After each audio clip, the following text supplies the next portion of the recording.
consistent with the tradition of the House na dapat head of agency or the very least, USIC ang pumunta dito to defend the budget of the agency. Noting the inconsistency doon sa letter, ako na mismo ang nag-advise sa kanilang umaga na wag na kayong pumunta dito dahil ganon din kung wala si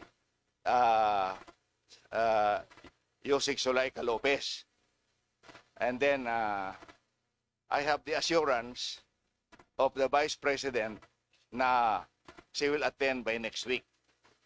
So, 3 araw lang ang meron tayo next week, Monday, Tuesday, Wednesday.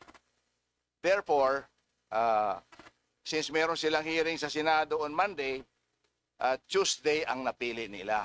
So, ganun po ang istorya. That's why, for the record, the invitation to attend the budget hearing of the Office of the Vice President was addressed to the Honorable Vice President Sara Duterte with attention to Undersecretary Zulaika Lopez, Chief of Staff, respectfully inviting the Vice President or her duly authorized representative and the senior officials of the OVP.